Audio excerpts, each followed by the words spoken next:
Sense and Sensibility, checks and balances within the plot. There is a certain play-like quality to the way in which Sense and Sensibility is presented. The different scenes that occur seem to roll quite quickly one to the next, a little bit like the scenes of a play unfolding a story on a stage. The different locations in which actions set could often seem like small stages. People enter and exit into certain dwelling or into a certain room. Conversation is held and people exit or enter.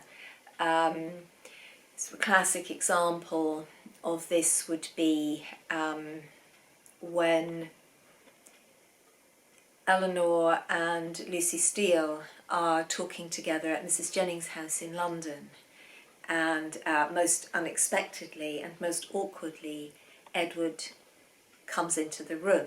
He arrives at the house and comes into the room, creating a very difficult and awkward situation for the characters involved. And then Marianne enters the room. She comes down from upstairs and she sees Edward there, and she starts to talk in ways which contain a lot of dramatic irony, because she's talking on as if she thinks there's an understanding between Eleanor and Edward, whereas everybody else in the room knows that Edward is at this point engaged to Lucy, and Marianne's comments are really quite awkward and create an amusing for the reader dramatic tension, whereas of course for the players in the scene it's a more uncomfortable situation, but this is sort of amusing to the reader.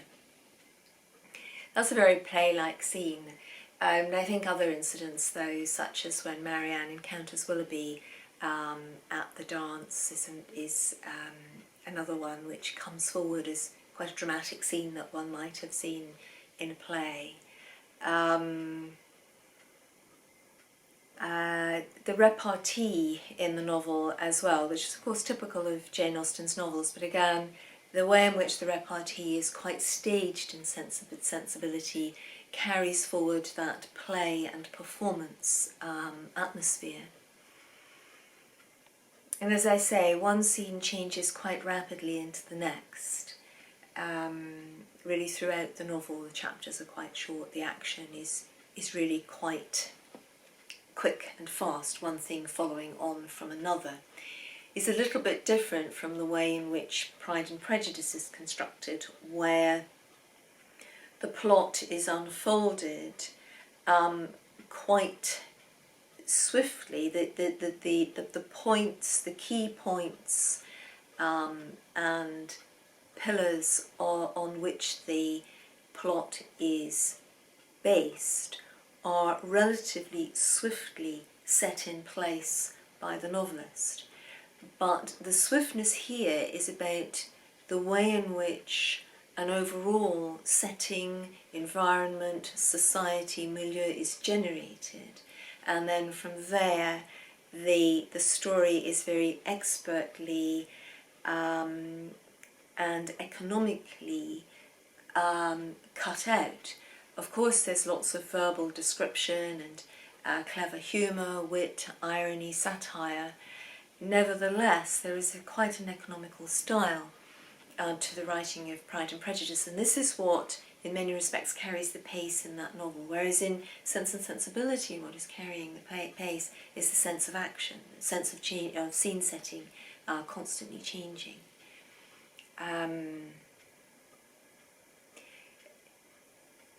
It's done in a way that feels quite balanced, though. It's done in a way that by the end of the novel there is a sense of completeness. We've been on quite a few journeys around, people's travels aren't actually described to us as they're happening. They're related after the event of people arriving, so that, for example, Willoughby's journey from London to the Palmer's house where Eleanor and Marianne are staying when Marianne is ill is recounted rather than that we actually see it. So again, this is another sort of typical stage device.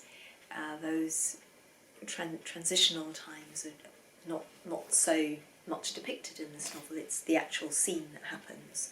Whereas in Pride and Prejudice we have more description of, for example, the girls walking home from a party at their Aunt Phillips's with Mr. Collins, the conversations that are had during the course of this little walk are described. It's a little bit more naturalistic, a little bit more realistic in the way in which events are described. There's a development, in other words. This novel, Sense and Sensibility, as well, is quite interesting in the way in which it groups characters by common qualities and by contrasting qualities. The novel, of course, seeks to contrast the personality and the emotional approach and social conduct of Eleanor with Marianne's more impetuous, more impulsive personality, her sort of rapturous emotionality, and equally the sort of devastating lows that Marianne's emotions can drive her into. And again, really a contrast in Marianne's uncooperativeness and overt rejection of people in society as against Eleanor's much more emollient style of engaging with people, which is much more diplomatic. But aside from Eleanor and Marianne, whom I'll discuss in more detail in another video, there are lots of other sort of contrasting and balancing characters throughout the novel. Eleanor and Lucy Steele are contrasted and balance one another. So although Eleanor veers towards being diplomatic in her relationships with people more than Marianne, she nonetheless does not actively promote friendships and relationships where she doesn't have a regard for the individual or the individual's value system, unlike Lucy Steele, who uses every acquaintance as a potential step on her social climbing ladder. Lucy Steele uses a great deal of subterfuge, whereas Eleanor is always very straightforward.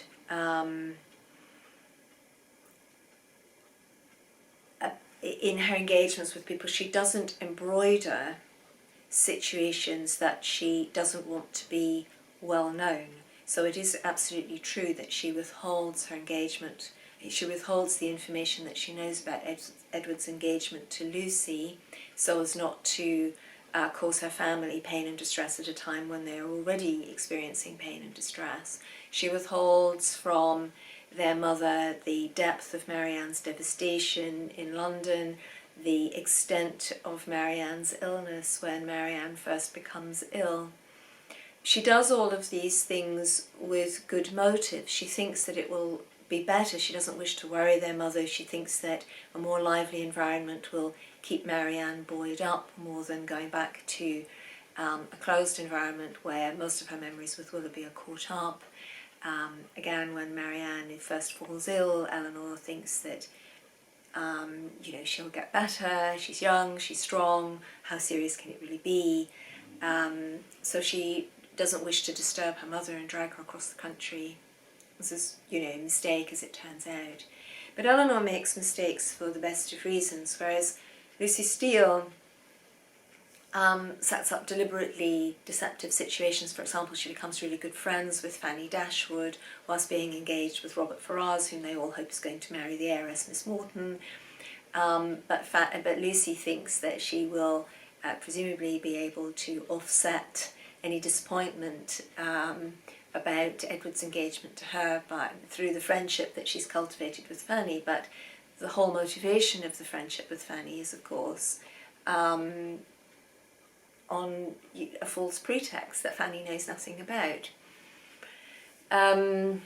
So Lucy's concealment of facts is generally, and then the actions that she undertakes during this concealment are really of a different order from Eleanor's, but we see things that we can compare, yet we value them or evaluate them differently because of the type of motivation that is triggering the behaviour in the particular character.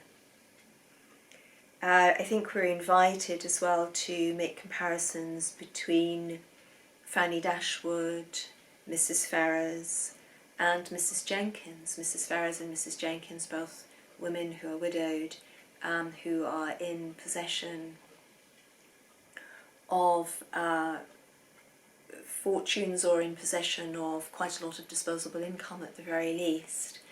And the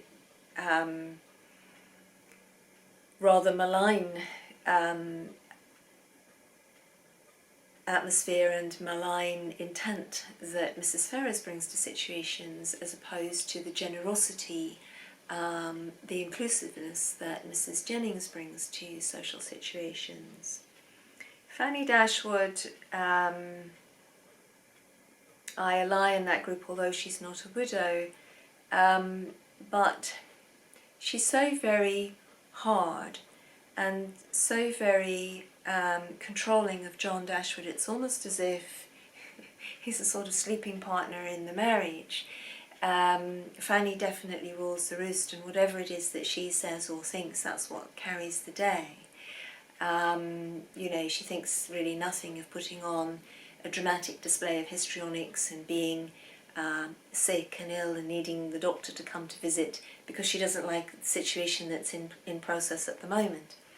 You know, it's something that one could put one's foot down against, but it is often is quite controlling when people behave in these ways. Another interesting group are Mrs. Palmer, Miss Gray and Miss Morton. We see these are all three women who are in line, or who have been in line, to be married, not for love of their person, not for regard of them for their own sake, but because of their assets. Mrs. Palmer has already got married, and we see the effects of a man marrying a woman because she is, you know, well possessed at the financial level. And he has no real affection for her. He's really, really, for want of a better word, quite an oaf actually in society when he's first met in company of the Middletons, both towards the society and towards his wife. He's got all that he needs, the money that will enable him to become a member of Parliament, and that's his only interest in life. Mrs. Palmer seems to be emotionally very independent, and it doesn't bother her that her husband isn't affectionate towards her. She enjoys the status of being a married woman. Seemingly he is more polite when they're at home, but he doesn't come over at any point as an affectionate husband. Miss Gray is the woman towards whom Willoughby is paying his attentions because she has a fortune. She as well seems to be quite acquiescent in acquiring a husband whom she probably knows is not in love with her for the sake of her fortune. Now what induces her to move into this position is slightly difficult to say. Presumably Willoughby is very dashing, very handsome, very desirable at those levels, and perhaps she wishes to, you know, find herself squired by, you know, a man with those characteristics and qualities. Perhaps also he was managing in the social scene in London to be peculiarly charming, although one strongly suspects that the marriage as lived out, although we don't actually see it, will be very similar to the Palmers, that he'll be very much like Mr. Palmer within the marriage, graceless and unaffectionate. Miss Morton is an heiress who is on the scene, and no doubt a great many mothers are trying to figure out how they can get their sons married to Miss Morton, not just Mrs. Ferrers, trying to work out how this is to be brought about. As it seems, Miss Morton has no great input in the situation. Everybody seems to be deciding for her and on her behalf who it is that she will marry, something that Eleanor does remark upon. It seems that once Edward is spoken for with Lucy, John Dashwood talks about how now Miss Morton is thought of as Robert Ferrers' future wife. And Eleanor observes that seemingly Miss Morton herself has no input in the situation. But there is almost this idea that women with fortunes are just simply unthinking pawns within the process of getting married. It's hard to believe that this could be realistic. Perhaps it was. Perhaps the drive simply to have the status of being a married woman was so very exigent. But at another level, it may be a type of irony that Jane Austen is writing in this vein to express that women with fortunes aren't just there to be married by other people, they will also have a role in the decision-making process.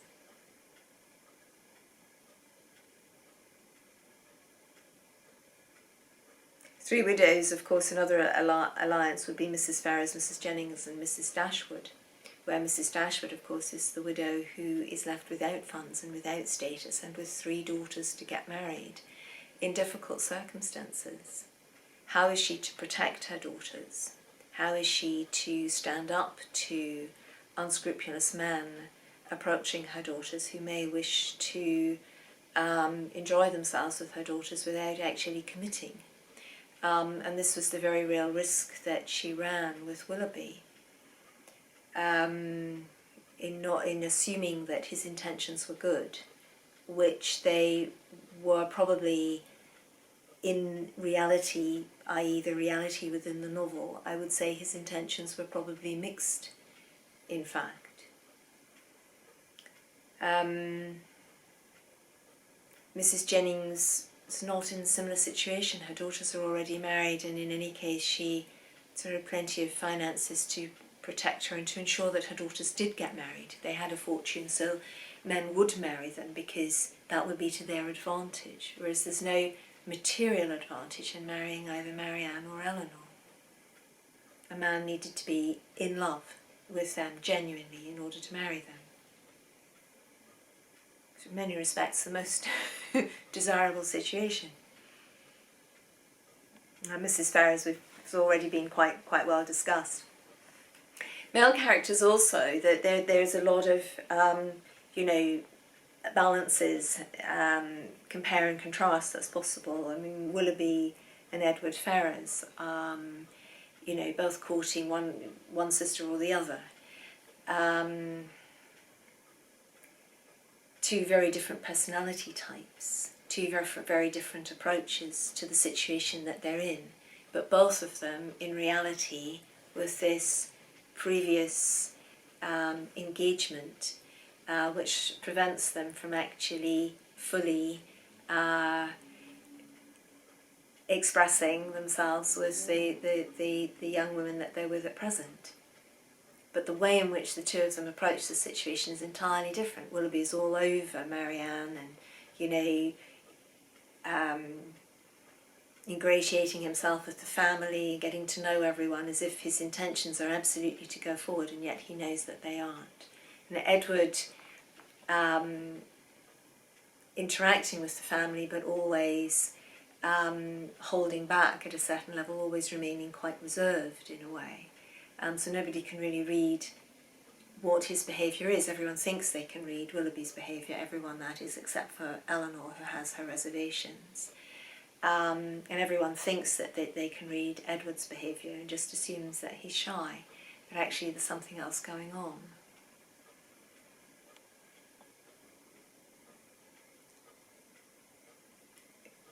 Colonel Brandon and Willoughby are also contrasted.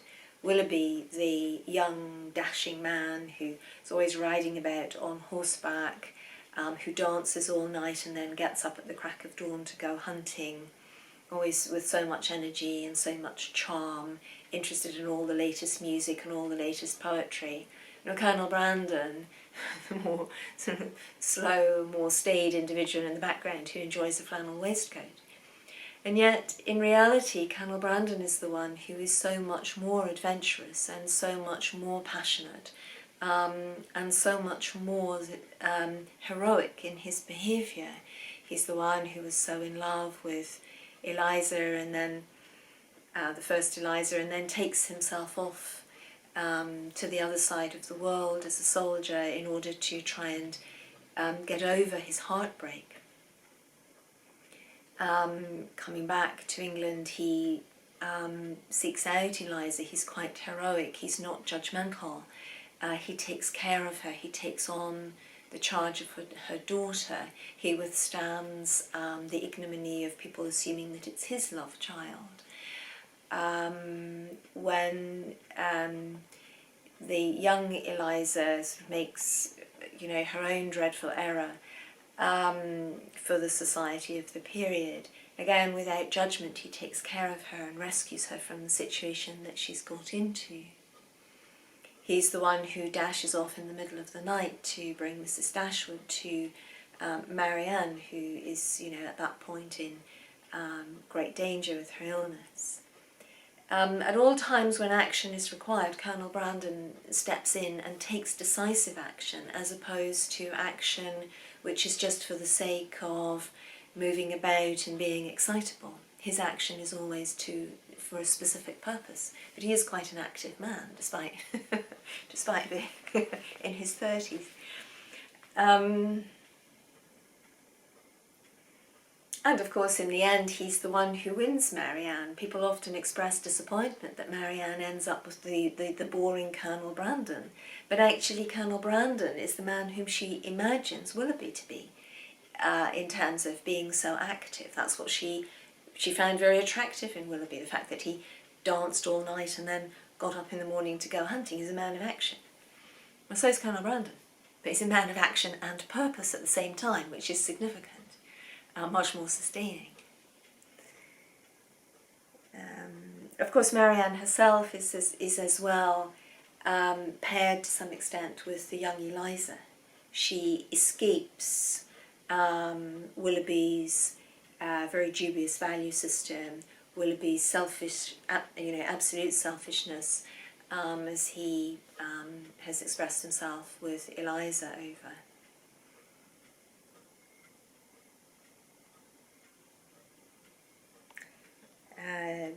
No doubt there are more parallels. One could consider John Dashwood and Sir John Middleton, comparing them. John Dashwood definitely comes off less well. Yes, the novel does work on illustrating the foibles of the gentry in this way, but also the more positive values and the more positive virtues of this social group in this way of different characters with different characteristics as balancing each other out in the novel.